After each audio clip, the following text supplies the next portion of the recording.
Hello tout le monde! Allô Yannick, allô Chloé. Bonjour les filles. Re-bienvenue sur Startup. Merci. Donc, première capsule officielle avec vous, Raymond Chabot, pour vous éduquer, pour vous aider à réaliser vos grands projets et à naviguer à travers la gestion de vos PME, auditeurs de Startup. On est vraiment heureuse de t'avoir avec nous en tant qu'expert. Pour commencer, est-ce que tu peux nous parler de Raymond Chabot? Qu'est-ce que c'est? Parce que c'est une grosse affaire, là, cette histoire-là. Effectivement. Raymond Chabot, bien, comme vous savez, on est une firme comptable, mais on est plus que ça. On offre une gamme complète de services, passant évidemment de la certification et de la comptabilité, mais également des conseils en management, des conseils en fiscalité, en ressources humaines, même en cybersécurité et évidemment en redressement et insolvabilité. Brièvement, c'est quoi ça, le redressement et l'insolvabilité? Ben, en fait, on vient en aide aux entreprises qui, bon, on le dit un peu, qui ont des problèmes financiers.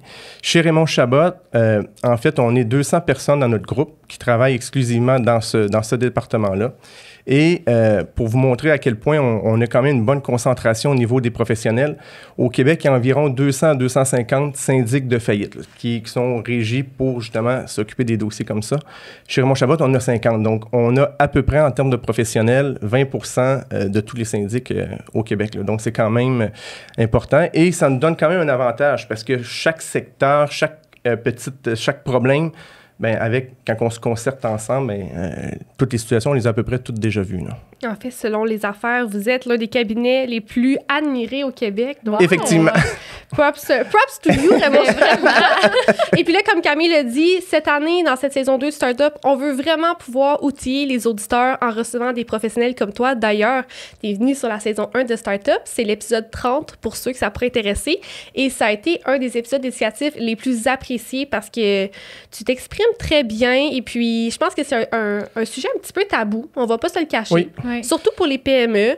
Des fois, c'est un peu le néant. On a peur. On sait pas trop ce que ça représente, tous ces mots-là. Mais on a l'impression que ça représente la fin. Tu nous as dit que c'était pas tout à fait la fin dans d'autres. Puis, tu sais, on a toute une image de ce que c'est. Là. Donc, à travers, oui, vas-y. On va essayer de démystifier Mais tout c'est ça durant la saison, finalement. Exactement. On va vous accompagner, chers auditeurs, puis même nous, Camille et moi, on va comprendre davantage ce que c'est. Et justement, Yannick, veux-tu nous expliquer un peu c'est quoi certains sujets qu'on va couvrir dans les prochaines semaines? Oui, bien, en fait, moi, ce que j'ai proposé pour que les auditeurs puissent bien suivre la chronologie, bien évidemment, aujourd'hui, je pense que l'important, c'est de parler qu'est-ce qui s'est passé depuis mon dernier passage ici, l'évolution des dossiers, est-ce qu'il y en a plus, il y en a moins.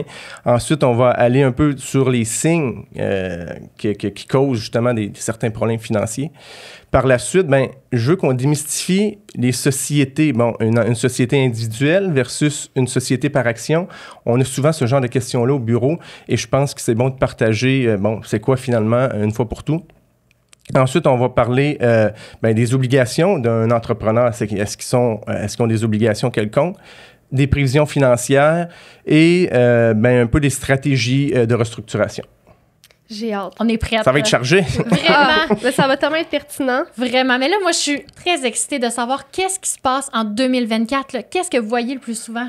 Bien, je propose, Camille, qu'on fasse un pas en arrière pour voir qu'est-ce que ça donnait dans les autres années. OK. Donc, en 2019, tout juste avant la pandémie, les dossiers de faillite et de proposition, là, donc vraiment de restructuration ou de faillite, on parlait d'à peu près 2100 dossiers par année au Québec. OK. 2100 dossiers au Québec. Toutes firmes confondues.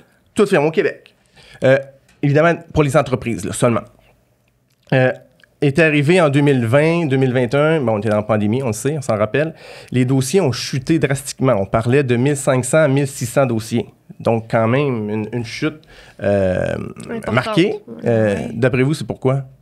Ben, les subventions. Ben oui, c'est sûr, ça a sauvé, ça nous a tous sauvés, là. Hey, on en a parlé sur Startup, là. Tu sais, ça a-tu vraiment aidé, finalement, tous ces cadeaux-là? Ben, je pense que oui, ça l'a aidé, mais le coût, ça a coûté environ, là, les trois principales subventions, environ 160 milliards au Canada. Donc, oui, ça l'a vraiment aidé. Où est-ce que ça leur poussé le problème? Ben, on va le savoir bientôt. Et aussi, les mesures de recouvrement des créanciers. Pendant la pandémie, on était dans une période de crise. C'est sûr que les mesures de recouvrement avaient cessé pendant une période de 1 à 2 ans, donc d'où la baisse. 2022, 2000 dossiers. Donc, on revient à peu près à la moyenne pré-pandémique. On voit qu'il y a eu plus de dossiers. Et là, 2023 arrive. 2023, 2800 dossiers. Oh. Donc, vraiment, au-delà du niveau pré-pandémique.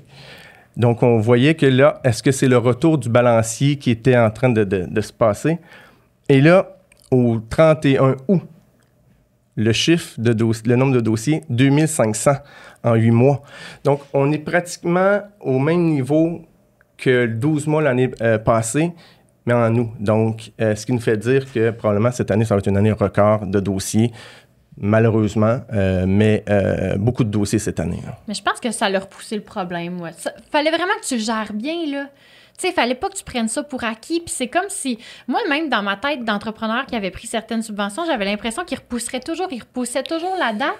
Puis au final, c'est même pas quand il repoussait la date que j'en aurais eu besoin, c'est plus tard. Tu sais, fait qu'il a fallu se revirer de bord, être intelligent. Oui, puis... mais en même temps, probablement que les subventions t'ont aidé, puisque Ben, tu es encore en 100%. affaires. Donc, tu sais, Vraiment. oui, ça l'a aidé, mais pour certains autres, ben, ça a été vraiment fatal parce que la situation avant la pandémie, elle devait être déjà un peu amochée. Là. Ça se peut. Puis je pense aussi que ça allait repousser ou non le problème. Tu sais, c'est propre à chaque entreprise, comme tu dis. Mais je pense que c'est intéressant qu'on en parle parce que chose certaine, c'est que je crois que cette année, ce qui est arrivé, c'est que là, les entreprises, surtout les PME, comprenaient pas trop ce qui se passait. Ils se sentaient plus seuls dans leur bateau. Tu sais, je crois qu'en pandémie, tout le monde se ralliait pour s'aider puis se dire, OK, on rush ensemble. Et là, cette année, c'était comme, attends, c'est-tu normal? Là, moi, ça va pas. À toi aussi, à toi aussi.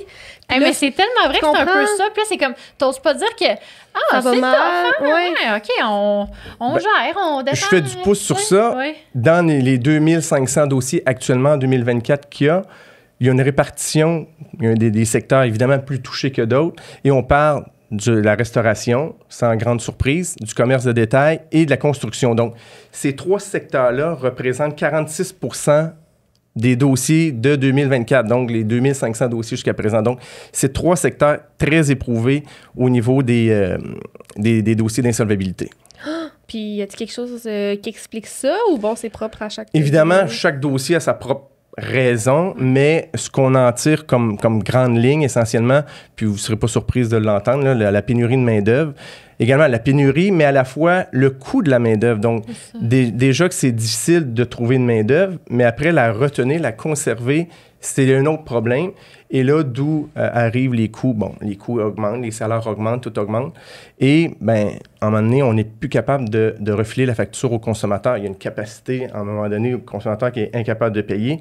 Et donc, l'entrepreneur se retrouve pris avec des dépenses supplémentaires. Je comprends pas un peu, moi, on dirait la pénurie de main-d'œuvre, c'est parce que tu as moins de salaire à donner ou c'est à cause qu'il y a tellement de roulement? C'est-tu 100% le roulement qui crée ça ou c'est plus? Ben, parce que je pense à la construction, mettons.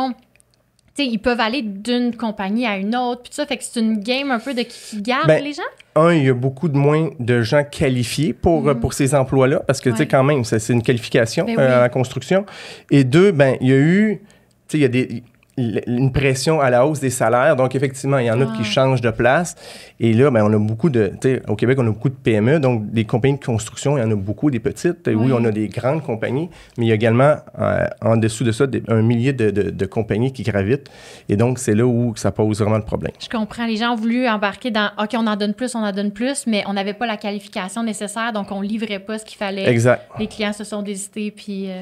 Ça, ou en construction, ça peut être quelqu'un veut soumissionner sur un contrat, par exemple, est très agressif parce que veut l'avoir, veut faire du volume, par exemple, et finalement, il se plante, puis là, ça, c'est de la catastrophe par la suite. Là. Wow. Puis la construction, par exemple, c'est un domaine qui allait bien pendant la pandémie? Je dirais que ces 3 secteurs-là, c'est toujours des dossiers, des secteurs problématiques en termes de dossiers d'insolvabilité parce que, tu sais, faire carrière en restauration, tout le monde le sait, c'est extrêmement difficile.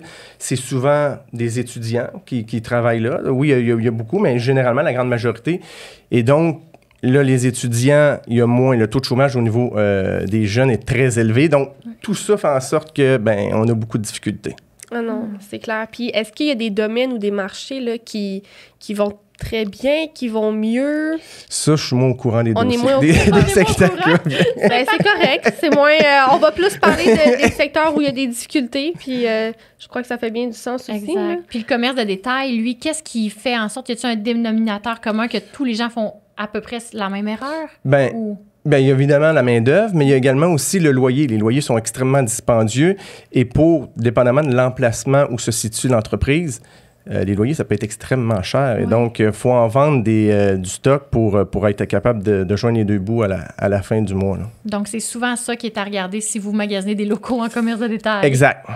Faut faire attention. Vraiment. Eh bien, merci Yannick pour cette brève introduction au sujet. On a hâte de poursuivre, de plonger dans ce rabbit hole. Il y a beaucoup d'informations. On va naviguer à travers tout ça. Là, dans 2 semaines, on va parler de signaux d'alarme. Donc, ça, je pense que c'est un sujet très intéressant parce que j'ai l'impression qu'on peut vraiment se faire rattraper par des défis financiers qu'on n'a pas vu venir des fois.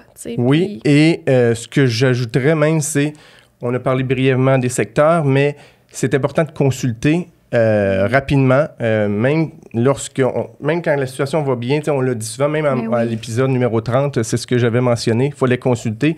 Et chez Raymond Chabot, la première consultation est gratuite, donc il ne faut pas hésiter. Puis d'ailleurs, après ton épisode, il y a quelques auditeurs qui nous ont écrit, même des invités qui étaient venus sur Startup. Puis je pense entre autres à des personnes qui m'ont dit « Hey, nous, tu sais, il n'y a pas de défi financier tant que ça dans notre entreprise. » C'est vrai qu'on s'est fait demander ça. Oui, mais on a vraiment aimé ce que Yannick disait, puis on pense qu'on va booker une consultation juste comme pour s'assurer.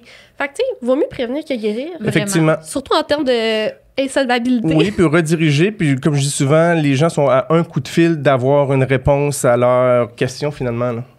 Exactement. Merci Merci Yannick, et on se retrouve Merci. dans 2 semaines. À bientôt. À bientôt.